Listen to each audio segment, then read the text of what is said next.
بسم الله والصلاة والسلام على رسوله الكريم أما بعد أيها الأحبة السلام عليكم ورحمة الله وبركاته وبعد السلام أحبتي في الله. Aujourd'hui je vais vous parler d'un truc qui me choque. Ça me choque. Je veux parler de mon pays. Je veux vous parler de mon pays, de mon île, l'île au parfum. L'île que nous aimons tous et l'île qui est à 95% musulman, une île française qui est à 95% musulman. Alors, je vais vous parler de cette île d'une autre manière. Je vais vous faire un constat qui est amer, un constat qui n'est pas bon pour notre religion, que nous,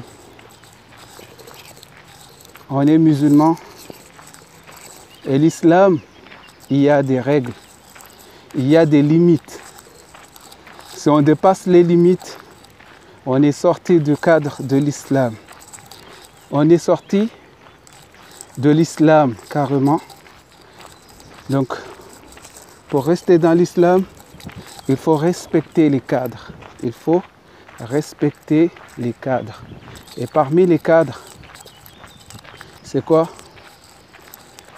C'est de respecter tout ce que Allah subhanahu wa ta'ala a dit qui est halal et tout ce qu'il a dit que c'est haram et tout ce qu'il a dit que c'est permis et tout ce qu'il a dit que c'est interdit. Tout ce qui est permis, on le fait. Et tout ce qui est interdit, on s'en abstient. On s'en abstient parce que ça va nous causer du tort. Ça va nous amener vers un chemin qui n'est pas le chemin des musulmans. Car islam veut dire soumission. Être soumis, ce n'est pas de faire ce que je veux, mais ce que le maître, il veut.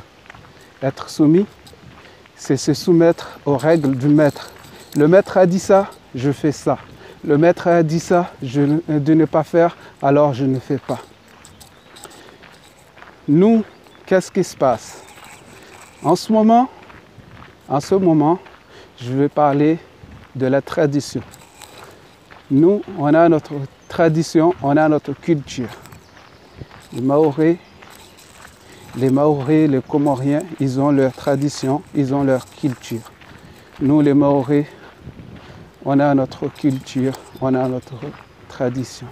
Aujourd'hui, à force de trop regarder Bollywood,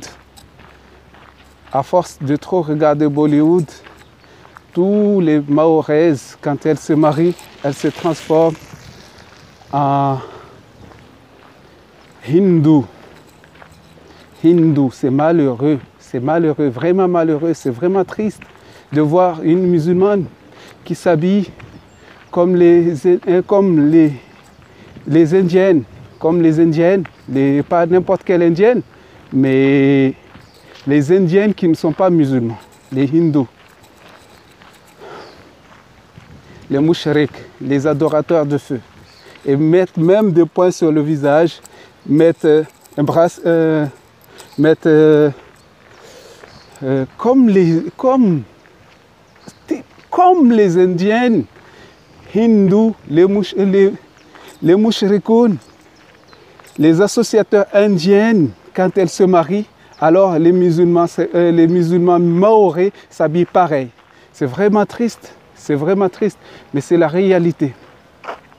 C'est la réalité de voir cela que les Mahoraises, les Mahorais aussi, car même les Mahorais, quand ils se marient, ils se mettent maintenant avec leur camis, avec leur turban, mais pas n'importe quel turban. Il faut que ça soit un turban indien. Il faut que ça ressemble aux Indiens, ceux qui sont mouchriques, Subhanallah. C'est vraiment ta mère, mais il faut le dire. Alors je vous le dis, nous on est musulmans, on a des cadres. Et suivons notre cadre. Ne disons pas que toute personne qui porte un turban, c'est musulman. Non. Les turbans, il y a des façons de le mettre. Ce n'est pas n'importe quelle façon. Et je vois que nous, on part de façon des mouchrikoun, des associateurs indiens. Parce qu'on regarde trop Bollywood, donc on veut que ça soit bollywoodien. Et jusqu'à récemment, j'ai vu sur Facebook, bien sûr, des petites filles, je crois que c'était au moment de mariage, je ne sais pas si c'est de leur mère ou bien de leur tante, mais elles portent le point de mouchrik, le point noir sur la tête. Et qu'est-ce qu'ils font? Ils font comme les Indiennes, avec la main comme ça devant. Subhanallah, subhanallah, subhanallah. On est parti à la dérive, les frères et les sœurs. On est parti à la dérive. L'islam à la mahoraise. On jeûne le ramadan. On jeûne le ramadan. Et ceux qui prient, prient. Mais le reste, on s'en fout. On fait comme on veut. Non, ce n'est pas comme ça. L'islam n'est pas ça. L'islam, c'est de faire ce qu'Allah subhanahu wa ta'ala le veut et pas ce que nous voulons. L'islam, c'est de faire ce qu'Allah subhanahu wa ta'ala veut, mais pas ce que nous voulions.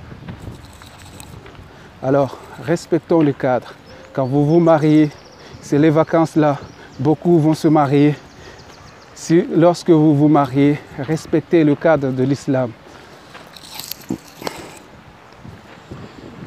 Ne soyons pas des mouchriks, ne soyons pas des mouchrikoun, des associateurs, soyons des musulmans, même quand on se marie. Ce n'est pas quand on se marie qu'on devient des mouchrikoun, alors que le mariage en islam, ça fait partie de la religion. Que le messager de Dieu sallallahu alayhi wa sallam a dit que le mariage c'est Shatrul Iman. Il a dit que c'est la moitié de la foi. Cherchez l'autre moitié, il a dit. Cherchez l'autre moitié. Donc, mes frères, mes sœurs, de foi et de cœur, je vous aime en Allah. Je vous dis, le mariage, ça se prépare. Et ça se prépare spirituellement, comme ça se prépare physiquement et mentalement. Tout ça se prépare. Donc spirituellement, parmi les choses spirituelles, c'est de ne pas imiter les gens du livre, ne pas imiter les associateurs, les mouchrikoun. Pire, c'est pire encore que les gens du livre. Imiter les mouchrikoun, c'est pire encore. Surtout quand ça fait partie de la religion. Par exemple, mettre un point noir, ça c'est un signe religieux chez les hindous, les bouddhistes, tout ça là, c'est un signe religieux. Mettre un point noir, s'habiller, les vêtements même, les vêtements qu'on met, les vêtements qu'ils mettent, vous ne savez pas, vous ne côtoyez pas les non-musulmans, vous ne côtoyez pas les hindous. Mais moi, j'étais avec eux à l'école, bien sûr en Angleterre. On discute de la religion, on discute de la culture. Et nous, on apprend beaucoup de choses en discutant. On apprend beaucoup de choses de leur religion. Du coup, les vêtements, même les habits, les saris que vous mettez, ça fait partie de la religion. Ça fait partie de leur religion à eux, de leur croyance. Alors, évitons cela. Mettons nos habits. Nous avons l'un des meilleurs habits au monde, l'une des meilleures cultures au monde. Alors, habillons-nous de notre façon. Habillons-nous de notre manière et vous serez très très belle, très très belle. Regardez les photos de vos grands-parents quand ils se sont mariés et de vos mères quand elles se sont mariées et vous allez voir qu'elles étaient très belles sans ce que vous mettez aujourd'hui. Alors réfléchissez-en et nous allons nous en sortir tous, nous irons tous au paradis, Inch'Allah. Mais il ne faut pas qu'on associe Dieu à autre chose, car Inna Allah yaghfiru dhunuba jami'a illa an yushraka bih. Dieu pardonne tout péché, sauf si on lui a associé avec quelque chose. Alors là, il ne va pas pardonner le shirk. Et parmi les shirk, mes frères, mes sœurs, c'est d'imiter les gens du livre, même si nous, on ne connaît pas. On ne connaît pas aujourd'hui, mais on doit faire tawbah. Lorsqu'on sait que ça c'est haram, ça c'est interdit, on doit faire tawbah et retourner vers Allah subhanahu wa ta'ala. Wa jazakumullah khair. Si vous voulez encore plus savoir, si vous n'avez pas bien compris la vidéo, si vous n'avez pas bien compris le message, alors contactez-moi en privé, Inch'Allah, je vous expliquerai en détail, Inch'Allah. Ou laissez un commentaire et je vous répondrai, Inch'Allah. Wa jazakumullah khair. Si vous avez aimé cette vidéo, alors partagez au max avec vos amis qui vont se marier, bien sûr, ou celles qui pensent vouloir se marier dans 2 ans ou dans 3 ans, qui se préparent dès maintenant. Et pour vous dire, j'ai un livre que j'ai écrit qui s'appelle Vivre une nuit, vivre toute la vie. Et dedans, je parlais de tout ce qui concerne le mariage, que ce soit de nos traditions, que ce soit tout ça, j'ai parlé dedans. Et Inch'Allah, vous allez comprendre cela, Inch'Allah. Wa jazakumullah khair. Wassalamu alaikum wa rahmatullahi wa barakatuh.